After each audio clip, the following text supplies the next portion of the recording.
footage in the beginning to talk about what's going on and to introduce my brains, okay? I have two Barbara here, Barbara von Mettenheim and Barbara Daoyst. And these two ladies, they work with small businesses and high peak performance professionals. They have a company called Think Your Way to Results.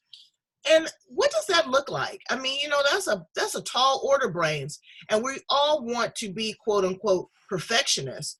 But what does it take to become a perfectionist? You know, sometimes perfection shows up as insecurity. Sometimes it shows up as controlling. Sometimes it shows up as narcissism.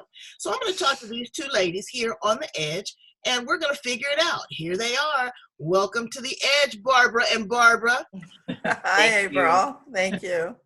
Thank you so much for being here on the edge with me. I really value and appreciate your time because I'm trying to get some clarity. You know, peak performance. How do you get your peak performance? I had my peak performance last week and it took me under. I had to take a nap.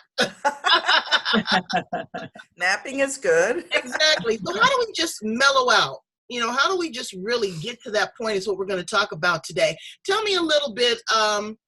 Can I say Barbara number one? You'll be Barbara. I'll be Dr. Barbara. Okay, you're Dr. Barbara.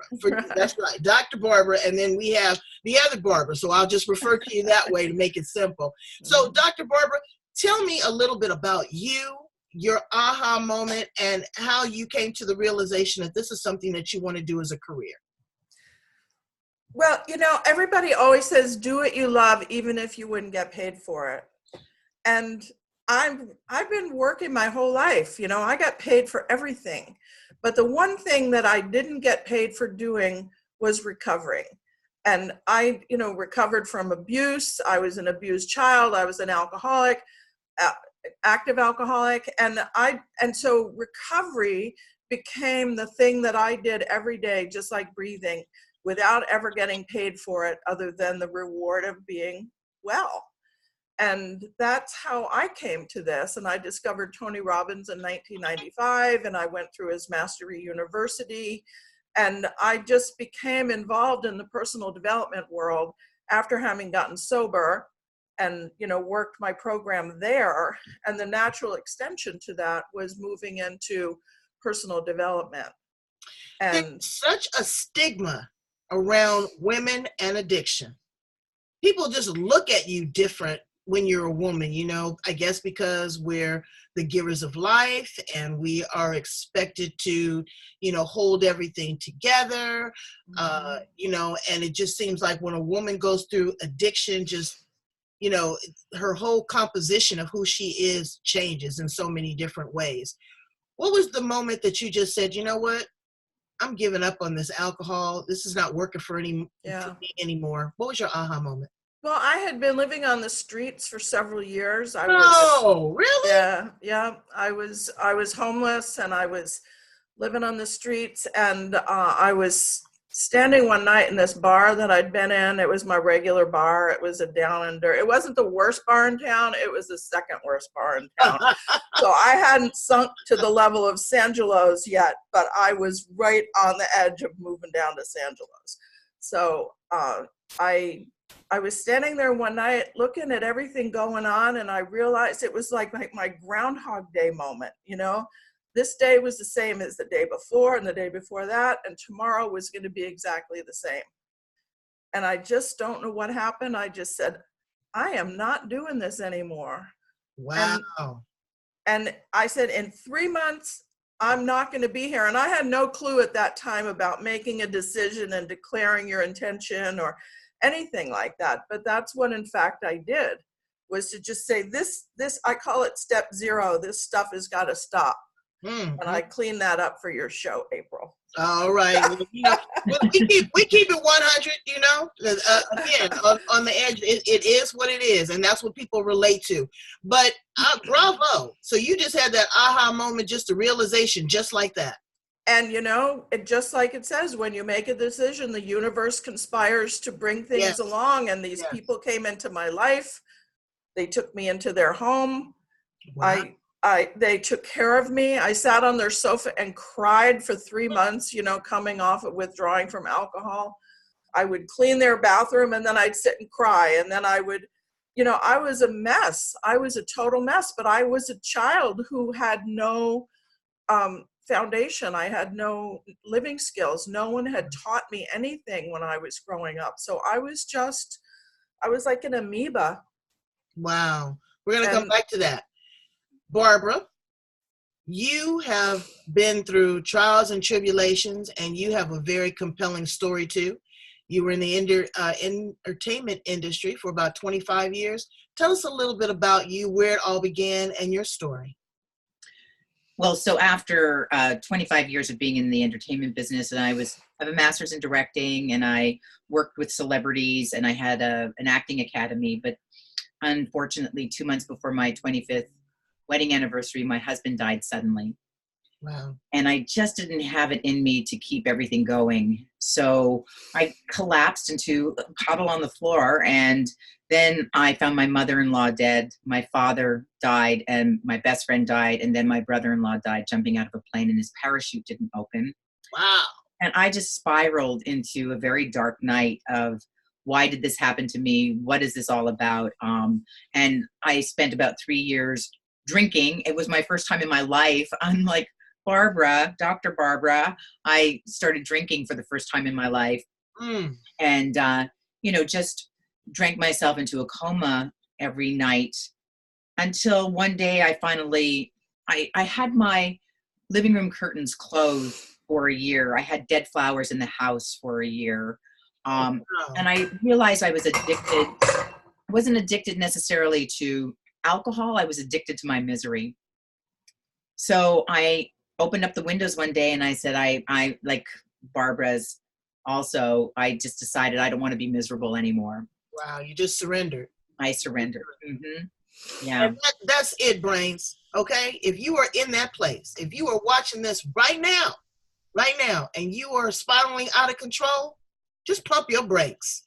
Just sit there, watch the rest of this podcast, video, however it's being delivered to you, and resonate. Sit with it. Own it. There's no shame associated. You are not alone. I've never had problems, thank God, with drugs or alcohol. Now, I get my party on, don't get me wrong.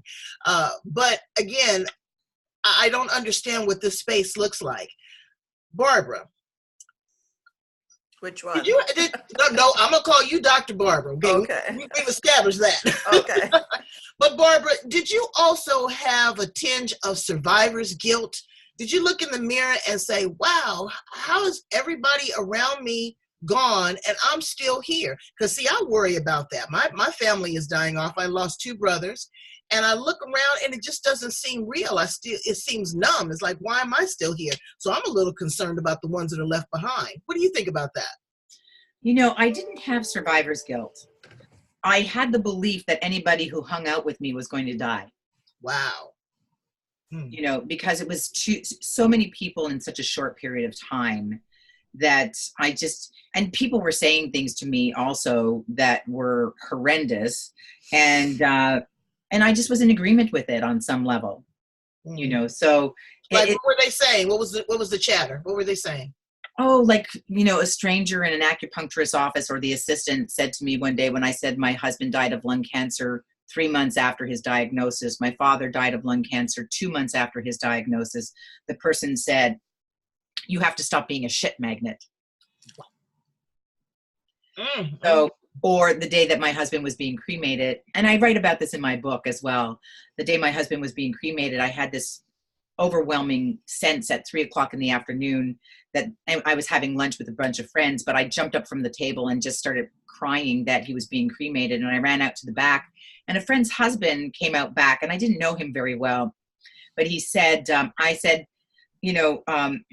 Patrick died of lung cancer. And he said, well, lung cancer, I hear, is caused by self-criticism. And I snapped, and I just said, well, if that's the case, then I caused his cancer because I criticized him all the time. Because I was beating myself up for things I may have said or may have done. Right. And when I said that, he said, yeah, you probably did. Oh, nice. Woo! Now, see, you better than me because I've been and scratched his eyes out. Okay, they be cremating him next, okay? Because I don't know. I stand up for myself. Dr. Well, Barbara. excuse me, what I came to realize was that they were just reflecting all the thoughts I had inside of me. Wow. Yeah, they were just verbalizing it, but that's Yeah. cool because you're looking to them for to be a sounding board. You're looking to them to be comfortable. You invited them to the cotton picking funeral. That's right. And then here, this is how they show up. That's right. Now, Dr. Barbara, as you were going through all of the things, how did you get your doctorate? Did you have your doctorate before you started, before you started your recovery? No. In fact, I was living in this guy's attic. I had a little mattress on the floor, and I was living in his. To laugh, but it sounds like you're having the adventure of a lifetime. I'm telling you, it was the couch. She was doing it, girl. I'm glad I lived through it to have it become funny. And I was laying in bed one night. I was passed out, dead drunk, and somebody called my name, and I heard it just like this, Barbara. And I looked up, and there was nobody there, but the voice continued, and it said, "Go to school," just like that. And I'm like looking around, going, "What the heck?" I didn't know at the time about audio hallucinations, but I still think it was God talking to me. Girl, you don't have to think. When God talks to you, there is no misunderstanding. You hear that voice loud and clear because you take action. That's right. So God told me to go to school. I went down very soon after that to the local state college where I was. I got in, I started school, and God never told me to stop. So I just kept going and right through my PhD. And here I was, I knew there must have been, it started to sink in that there was some disconnect here when I'm living on the streets, reading ancient Greek and Latin, I'm like, wow, what is going on? This is weird. And, I had no clue I was smart. I had no clue whatsoever I was smart. And you are very smart. You're a woman in the tech space now. You work in technology, correct? Yeah, I'm in the IT space now. And so how does that feel? I mean, you have this side of you that is a woman that's recovered, that's went to school, that's gotten her doctor's degree. You're in the information technology space, but you're also creating a business for others. How do you feel about yourself right now? Oh, I feel, I can't tell you. I mean, I went from thinking I was nothing to every day just reminding myself that this is a miracle. I'm a miracle. I'm smart. I can do this. And I used to always say, well, I have to do it with somebody else. I have to get somebody to help me. And now I realize that that's only, most of the time, they're just getting in my way, So I'm just like, all right, get out of the way. I'll do it, and I've taken on so much confidence in my abilities to be able to produce and to take care of myself. And I'm learning more and more to take care of myself every day. You're doing really good wearing the cashmere, pashmina, and pearls looking like Isn't Barbara that nice? Bush. I know, it's my Barbara Bush look. That's right. Yeah. So now, Barbara, tell us a little bit about your program that you and Dr. Barbara have established and you've created so that you can help others. So we're working on a program that we offer, as Barbara said, to peak performers, entrepreneurs, and small business owners to help them get out of their way. And it is about, breaking up with procrastination, saying goodbye to perfectionism, as well as stop postponing the dreams of your life. So our program is Think Your Way to Results, where we show people how to go after something that's beyond them. Because once you go after something beyond you, you're going to pull up the limited beliefs. You're going to pull up the limitations, the patterns, the paradigms that we call them, to get, knocked between the eyes a little bit, upside down, to start changing, because we don't like to change. We say we want to change, but we resist change. And that's just the ego mind, subconscious mind resisting to keep us safe, right? To stop us from the unknown. So this is really about taking a concept of going after your dreams, going big, going bold, playing a bigger game. And then once you make a decision and you make a committed decision, then we create a strategy and a roadmap. And there are many, many processes that we take you through to keep getting out of your way, having the patterns show up so that you can say, not doing that anymore. It's just not the way I'm choosing to do it. And then as you are in that process, the universe is conspiring to come closer to you. So instead of it being a, here's where you are and here's where you've got to get, it's really a process of here's the bigger vision. And as you clear up and out all the muck, the mire, the self-doubt, the fear and worry, as you're going this way, it starts coming to you and it collapses time. Well, you know what? I know that you do a phenomenal job because you work with creatives, you know, for 25 years, and you see how people can metamorphosize themselves and go from, you know, a caterpillar into a butterfly. That's So right. you really help them see the change, and I'm so glad that you saw it in yourself. Thank you. So what are your ideal clients look like? I mean, you know, you say peak performers, but that's, draw a box for me. I mean, are you talking about high performance corporate people, you know, women that are in this space? Who is your ideal client? Because everybody's not going to be our client. Right. Well, we work with a lot of creatives, and we also work with marriage family therapists, with lawyers, financial advisors. A lot of them are successful people wanting to break their ceiling and getting past their set point, or, you know, financial advisors and lawyers. A lot of these people have their own business, right? So it is the entrepreneurial mindset. It is about having success principles, having habits, success habits, and highly successful people are willing to do, you know, form the habits of doing things that others don't want to do.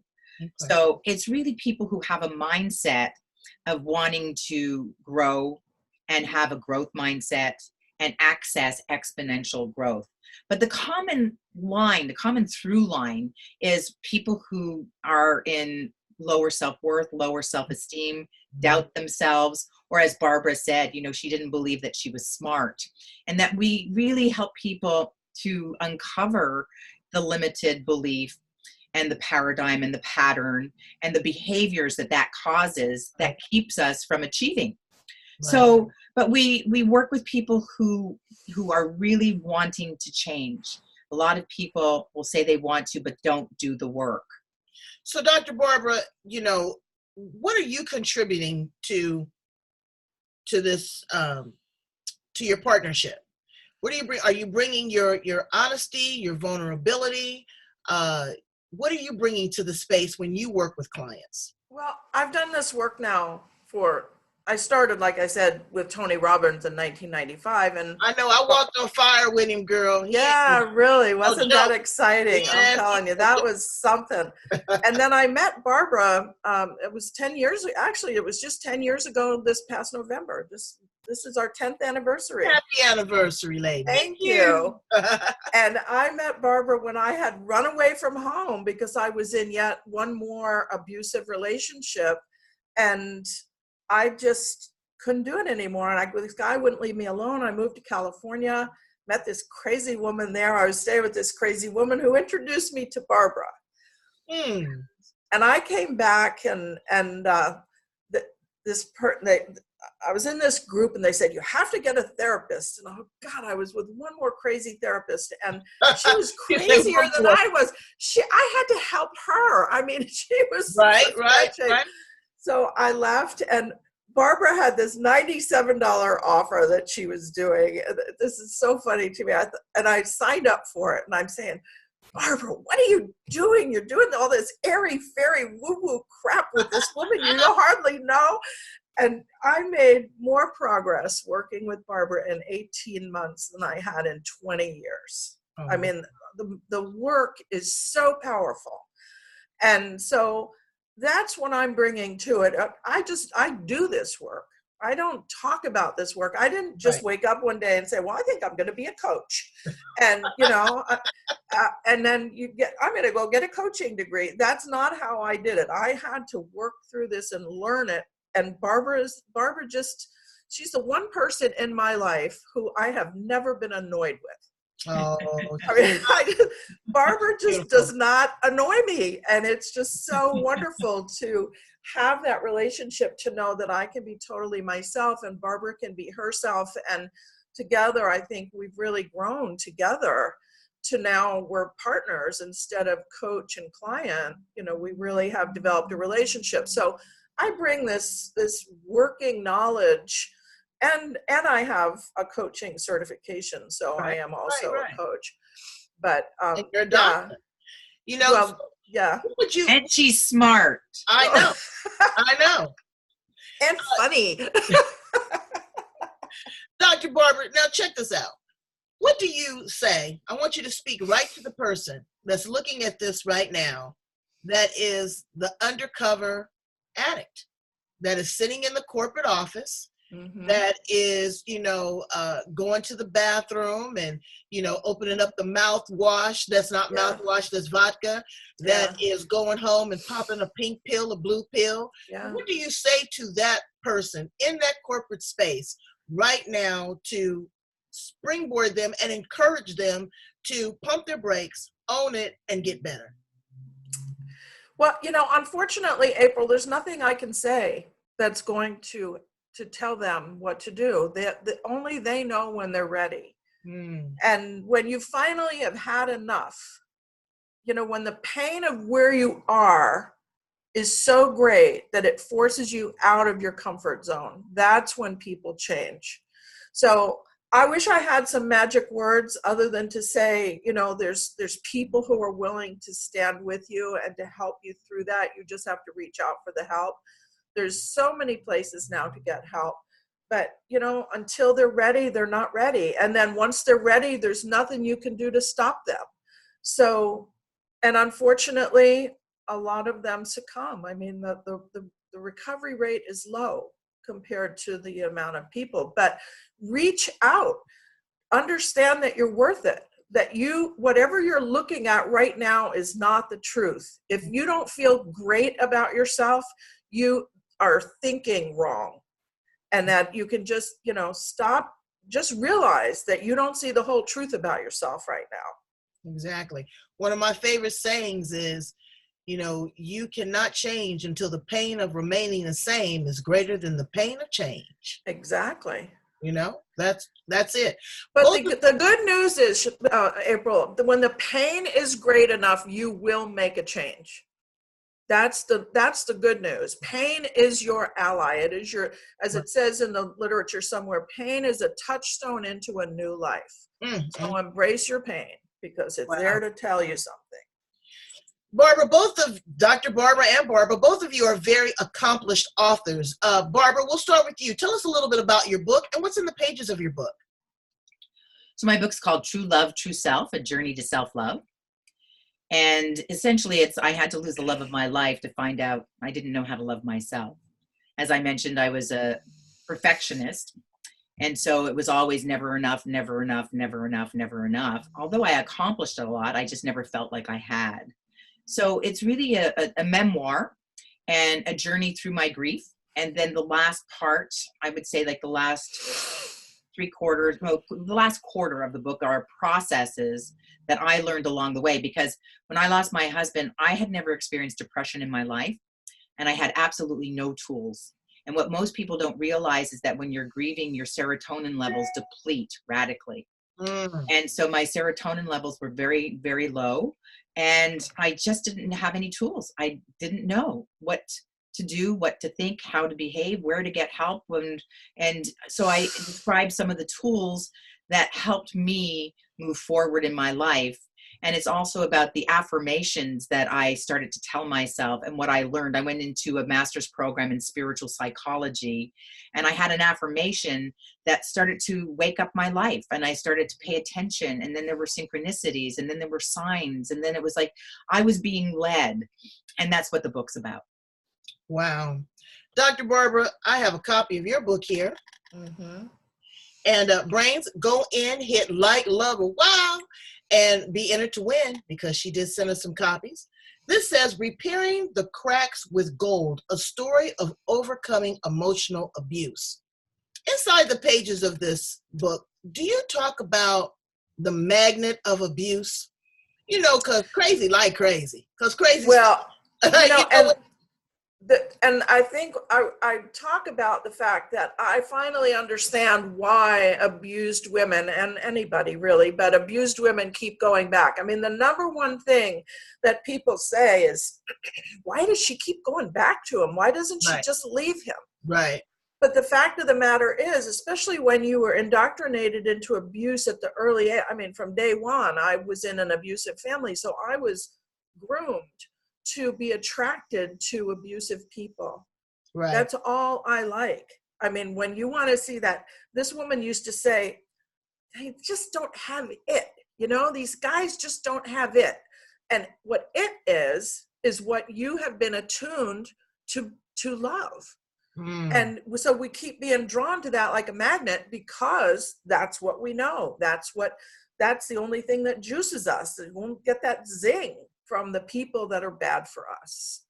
And even now I can tell you, I'm still working on being attracted to healthy people.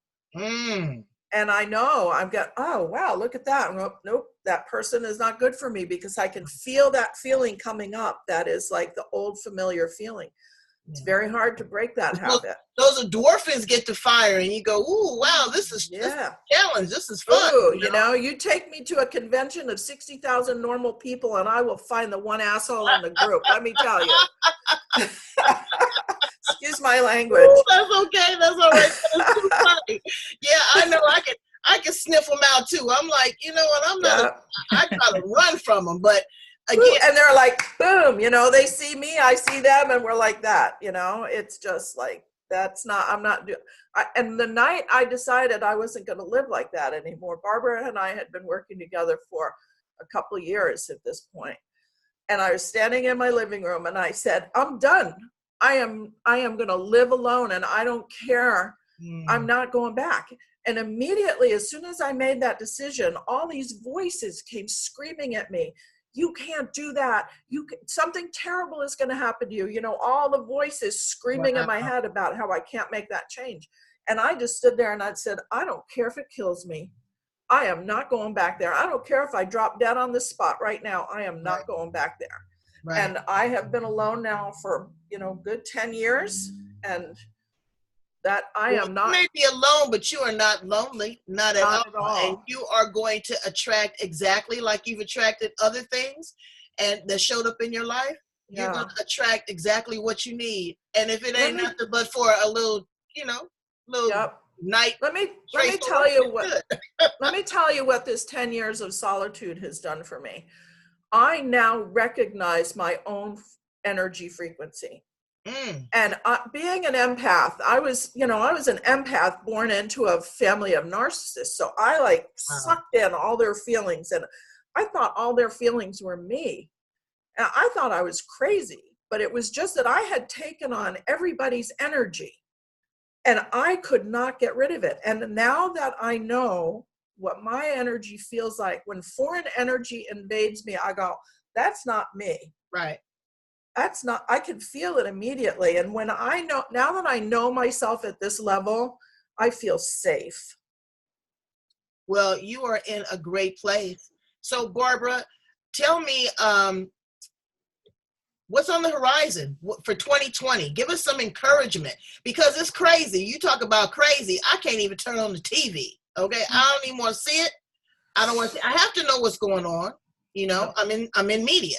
But as far as being sucked up into that, now when you talk about crazy, because what people are doing is, and what I see, and this is my opinion, when you keep telling me something over and over and over, it gets ingrained and that becomes your new normal, and you start to believe that nonsense. Yep. You lose all sense of reality. You don't recognize a lie from the truth. Mm-hmm. You know, you're just going along to get along. And we don't do that on the edge. No. We are brains, okay? Amen. We think through the process, we sit with the pain, and we come up with the resolution. Right. Okay? So, Barbara, give us some words of encouragement to lead us into 2020, sister. Well, I would say, you know, I haven't watched TV for 15 years. Wow. And was in the industry. And I was in the industry. I don't go to the movies. Because I know that imagery is what causes emotion. So the missing link here, April, is that people think you think it and then it happens. It's you think it and then feel it. And it's when you feel it, and it's through repetition. A belief is just a thought that we have over and over and over again that we accept as the truth. So create a new belief, think that new belief over and over and over again. which is just a thought, and keep embedding, imprinting, implanting that into the subconscious mind until you accept that as the truth. If you need to stay on top of the news, just read the headlines. Do not engage in the imagery. Do not engage in the emotion, because as soon as you get into the emotion, that's where your subconscious mind is going to start to respond, react, and behave. And I say, going into the theme for my 2020 is, rise above and elevate your thinking through using your highest mental faculties of imagination, will, reason, perception, memory, intuition, and shake things up. Shake it up. Because if you keep doing it the same way, you're going to keep getting the same result. But if you want to change in your life, you have to do it differently. And so coming from the entertainment business, I'm really a proponent of act as if. Pretend if you have to, because you'll never know who you really are. You never will until you find the parts of yourself that you haven't yet met. Absolutely. And that's 95% of your subconscious mind. That's 95.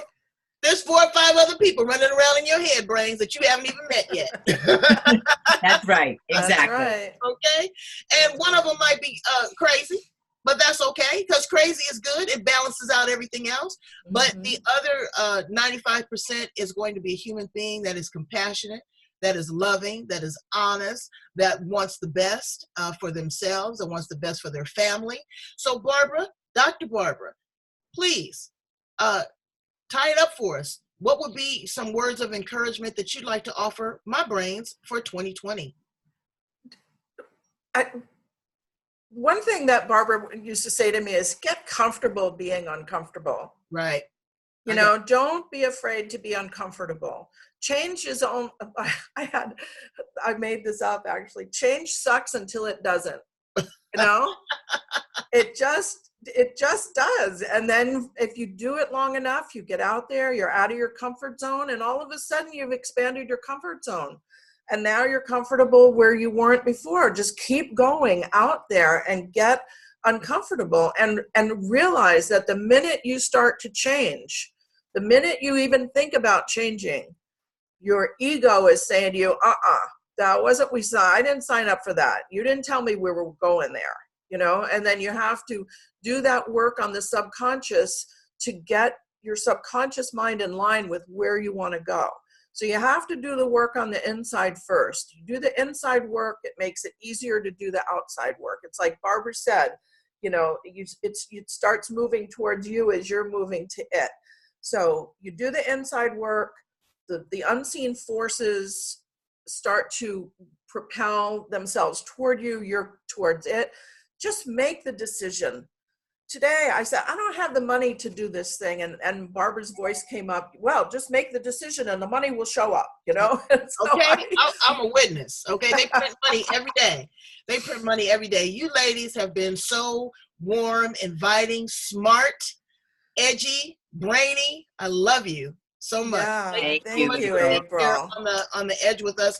Brains, I need you to check out the edge, okay?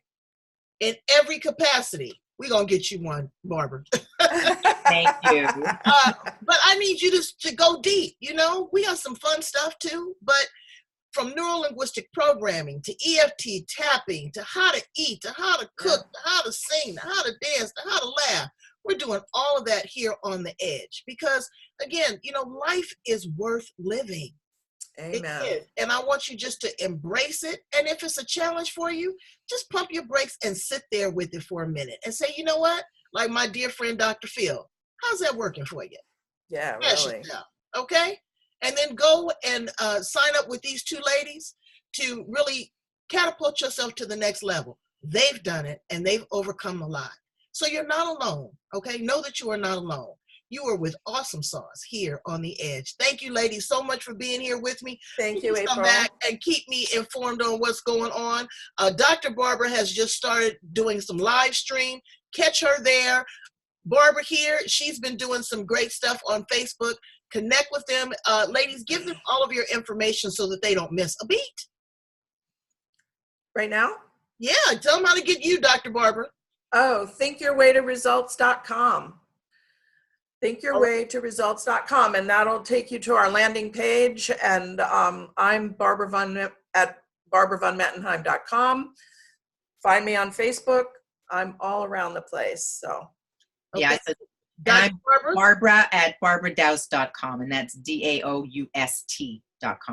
Okay, and check her out. She's got a book. We're going to put all the links there on the bottom. Thank you so much, ladies. Again, my heart just goes out to you. I'm so proud of you that you've been able to recover, but not only just recover. Instead of pouring into a glass, you were pouring into people's hearts. amen. Thank you so much, April. Thank you, April. It's been great. All right. Bye, brains. Bye.